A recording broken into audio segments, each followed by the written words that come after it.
ಹತ್ತೋರ್ಸಿ blue.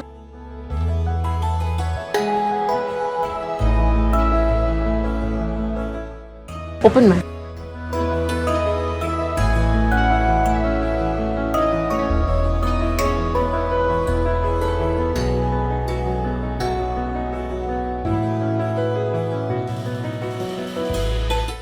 Karna, ಈ ಸೀರೆ ಹೇಗಿದೆ? ಚೆನ್ನಾಗಿದೆ. ಇದು ಇದು ಇದು ಹೇಗಿದೆ? ಸಾರಿ, ನನಗೆ ಸೀರೆ ಬಗ್ಗೆ ಅಷ್ಟು ಗೊತ್ತಿಲ್ಲ.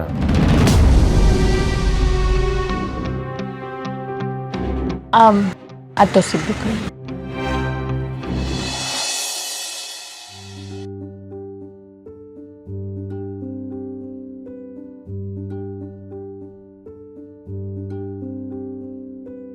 ನಿಧಿ,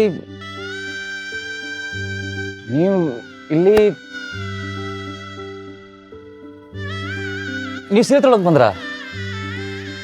ಇರಿ, ನಿಮಗೆ ನಾನು ಸೆಲೆಕ್ಟ್ ಮಾಡ್ತೀನಿ.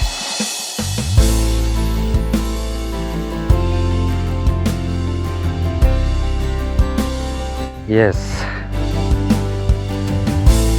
ಇದು ನಿಮಗೆ ತುಂಬಾ ಚೆನ್ನಾಗಿ ಸೂಟ್ ಆಗುತ್ತೆ. ಸರ್, ನಿಮ್ಮ ವೈಫ್ಗಿದು ತುಂಬ ಚೆನ್ನಾಗಿ ಸೂಟ್ ಆಗುತ್ತೆ.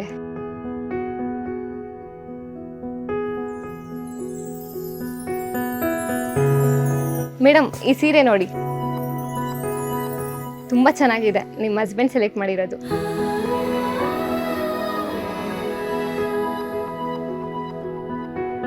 ಅರೆ ವಾ, ಸಖತ್ತಾಗಿದೆ. ನನಗಂತೂ ತುಂಬಾನೇ ಇಷ್ಟ ಆಯ್ತು. ಕರ್ಣ, ನಿಜವಾಗ್ಲೂ ನೀವೇ ಸೆಲೆಕ್ಟ್ ಮಾಡಿದ ಇದನ್ನ? ನನಗಂತೂ ತುಂಬಾನೇ ಇಷ್ಟ ಆಯ್ತು. ಹಾಗಿದ್ರೆ ಇದನ್ನ ತಗೊಳ್ಳೋಣ? ಪ್ಯಾಕ್ ಮಾಡಿದನ. ಸರಿ ಮೇಡಮ್. ಆಗ್ಲಿಂದ ಎಷ್ಟೆಲ್ಲ ಸೀರೆಗಳು ನೋಡಿದೆ, ಯಾಕೋ ಒಂದು ಇಷ್ಟ ಆಗ್ಲಿಲ್ಲ. ಇದು ತುಂಬಾನೇ ಇಷ್ಟ ಆಯ್ತು. ಫೈನಲಿ ನಿಮ್ಗೆ ಇಷ್ಟ ಆಯ್ತಲ್ಲ? ನಾನೊಂದು ಕಾಲ್ ಮಾಡಿ ಬರ್ತೀನಿ.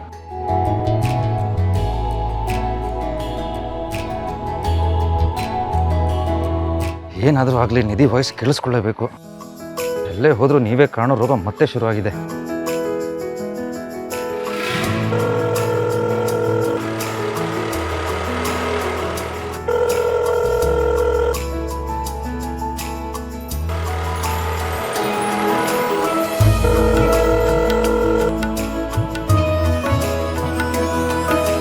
ಯಾವಾಗಲೂ ನಿಮ್ಮ ಜೊತೆನೇ ಇರಬೇಕು ಅನ್ನೋ ನನಗೆ ಎಂಥ ಶಿಕ್ಷೆ ನೋಡಿ. ನಂಗೆ ಪೀರಿಯಡ್ಸ್ ಕರೆಕ್ಟಾಗಿ ಆಗ್ತಾನೆ ಇಲ್ಲ. ಏನು ಪ್ರಾಬ್ಲಮ್ ಆಗಿದೆ ಅಂತಲೂ ಗೊತ್ತಾಗ್ತಿಲ್ಲ. ನಿಮ್ಮ ಏರಿಯಾದಲ್ಲೇ ಡಾಕ್ಟರ್ ನಿಧಿಯವ್ರ ಹೊಸ ಕ್ಲಿನಿಕ್ ಓಪನ್ ಆಗಿದೆಯಲ್ಲ, ಅಲ್ಲಿಗೆ ಹೋಗು. ಡಾಕ್ಟರ್ ಹತ್ರ ತೋರಿಸದೇ ಇರಬಾರ್ದು. ನೋಡಿ, ಇಲ್ಲೂ ನಿಮ್ಮದೇ ಸುದ್ದಿ. ಡಾಕ್ಟರ್ ನಿಧಿನಾ? ನಾನಂತೂ ಹೋಗಲ್ಲಪ್ಪ. ಯಾಕೆ, ಏನಾಯ್ತು? ಅವರು ಒಳ್ಳೆ ಡಾಕ್ಟರ್ ಅಲ್ವಂತೆ. ಅವ್ರನ್ನ ಹಾಸ್ಪಿಟ್ಲಿಂದ ಆಚೆ ಹಾಕಿದಾರಂತೆ. ಅದಕ್ಕೆ ಹೊರಗಡೆ ಬಂದು ಕ್ಲಿನಿಕ್ ಓಪನ್ ಮಾಡಿದ್ದಾರೆ. ನಾನಂತೂ ರಿಸ್ಕ್ ತಗೊಳ್ಳಲ್ಲಪ್ಪ.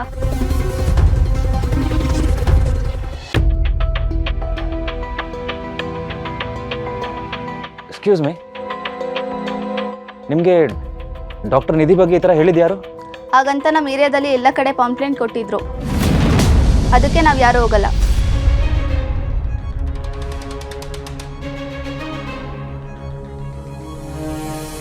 ಓಕೆ, ನೋಡಿ, ನಾನು ಡಾಕ್ಟರ್ ಕರ್ಣ ಅಂತ, ಗೈನಕಾಲಜಿಸ್ಟ್. ನಿಮಗೆ ಪ್ರಾಬ್ಲಮ್ಗೆ ಒಂದಷ್ಟು ಟಿಪ್ಸ್ ಕೊಡ್ತೀನಿ. 2 ಮಂತ್ಸ್ ಬಿಡದೆ ಫಾಲೋ ಮಾಡಬೇಕು. ರಾತ್ರಿ ಬೇಗ ಮಲ್ಕೊಳ್ಳಿ, ಓವರ್ ಸ್ಟ್ರೆಸ್ ಮಾಡ್ಕೋಬೇಡಿ. ಡೈಲಿ ಅಟ್ಲೀಸ್ಟ್ ಅರ್ಧ ಗಂಟೆ ಎಕ್ಸಸೈಸ್ ಮಾಡಿ, ಆ್ಯಂಡ್ ನೋ ಜಂಕ್ ಫುಡ್. ಇದರಿಂದ ನ್ಯಾಚುರಲಿ ಬಾಡಿ ಹೀಲ್ ಆಗುತ್ತೆ. ಹಾಗೂ ಸಮಸ್ಯೆ ಸಾಲ್ವ್ ಆಗಲಿಲ್ಲ ಅಂದರೆ ನಮ್ಮ ಹಾಸ್ಪಿಟಲ್ ಅಪಾಯಿಂಟ್ಮೆಂಟ್ ತೊಗೊಂಡು ಬನ್ನಿ. ಡಾಕ್ಟರ್, ನಿಮ್ಮ ಬಗ್ಗೆ ತುಂಬ ಕೇಳಿದ್ದೀನಿ. ಇದಕ್ಕೆ ಮೆಡಿಸನ್ ಬೇಡವಾ? ಕೆಲವೊಂದು ಸಮಸ್ಯೆಗೆ ನಿಮ್ಮ ಹತ್ರನೇ ಮೆಡಿಸಿನ್ ಇರುತ್ತೆ. Thank you doctor. ವೆಲ್ಕಮ್. ಹಾಗೆ ನೀವು ಅಂದ್ಕೊಂಡಿರೋ ಥರ ಡಾಕ್ಟರ್ ನಿಧಿನ ಆಸ್ಪತ್ರೆಯಿಂದ ಆಚೆ ಹಾಕಿರೋದಲ್ಲ. ಅವ್ರು one of the best doctor. ನೋಡಿ, ಯಾರ ಬಗ್ಗೆನೂ ಗೊತ್ತಿಲ್ಲದೆ ಸುಮ್ಮನೆ ಮಾತಾಡಬಾರ್ದು. ಸಾರಿ ಡಾಕ್ಟರ್.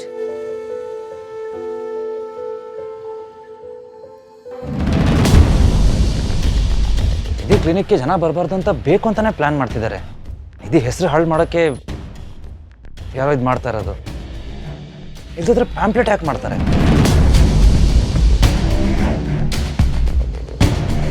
ನೀನು ಸುಮ್ಮನೆ ಇದ್ರೆ ಸರಿ ಹೋಗಲ್ಲ.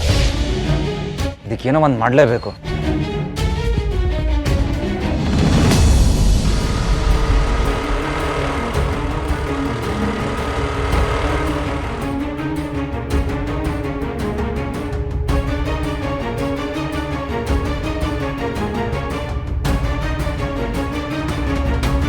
ಎಕ್ಸ್ಕ್ಯೂಸ್ ಮಿ ಸರ್, ಇಲ್ಲೊಬ್ರು ಪ್ರೆಗ್ನೆಂಟ್ ಲೇಡಿಗೆ ಪೇನ್ ಬಂದಿದ್ದಿಲ್ಲ, ಅವ್ರು ಎಲ್ಲಿದ್ದಾರೆ? ಯಾಕೆ ಸರ್ ನಗ್ತಾ ಇದ್ದೀರಾ? ಯಾಕಿಲ್ಲ ಮೇಡಮ್, ಇಲ್ಲಿ ರೈಟ್ಲಾಗಿ ಅಲ್ಲಿ ಸಂದಿಲ್ ಮನೆ ಐತೆ, ಹೋಗಿ. Thank you.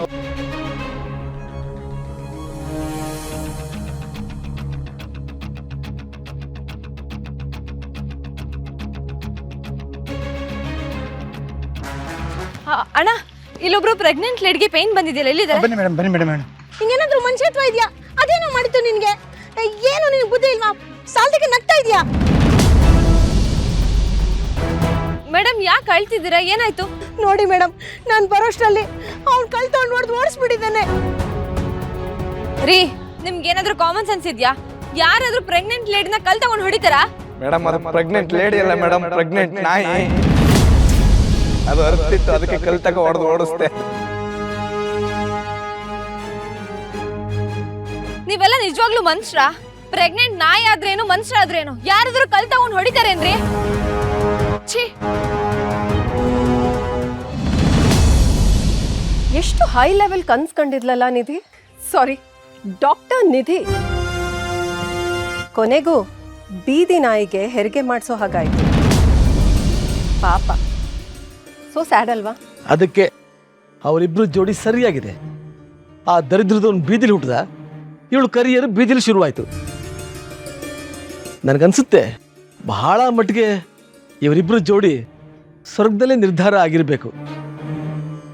ಪಾಪ ಈ ವಿಧಿ ಕೆಲ್ಸಕ್ಕೆ ಹಾಕೊಂಡು ಒದ್ದಾಡ್ತಾ ಇದೆ. ಹೀಗೆ ಒದ್ದಾಡ್ತಾನೇ ಇರಬೇಕು. ಆಗ ಅವಳ ಕನಸಿನ ಕ್ಲಿನಿಕ್ ಇದೆಯಲ್ಲ, ಅದು ಪರ್ಮನೆಂಟಾಗಿ ಕ್ಲೋಸ್ ಆಗುತ್ತೆ. ಅದಕ್ಕೂ ಟೈಮ್ ಬರುತ್ತೆ. ಯಾಕೆ ಅವಸರ? ಆಗ್ತಾ ಇರೋದೆಲ್ಲ ತಾನಾಗೇ ಆಗ್ತಿದೆ ಅಂತ ಅನ್ಕೊಂಡ್ಬಿಟ್ಟಿದ್ದಾಳೆ. Poor girl. ಕರ್ಣನ ಕಷ್ಟ, ನಿಧಿಯ ಅಸಹಾಯಕತೆ, ನಿಧಾನವಾಗಿ ಇಬ್ಬರು ಮನಸ್ಸು ಛಿದ್ರವಾಗಿ ಹೋಗ್ತಾ ಇದೆಯಲ್ವಾ? ಇಂಥ ಸಮಯದಲ್ಲೇ ಬದುಕು ಸಾರ್ಥಕ ಅನ್ಸ್ಕೊಳ್ಳೋದು. ಹಾಗಿದ್ರೆ ನಿನ್ನ ಬದುಕು ಹೀಗೆ ಸಾರ್ಥಕವಾಗಿ ನಡೀಲಿ ಅಣ್ಣ.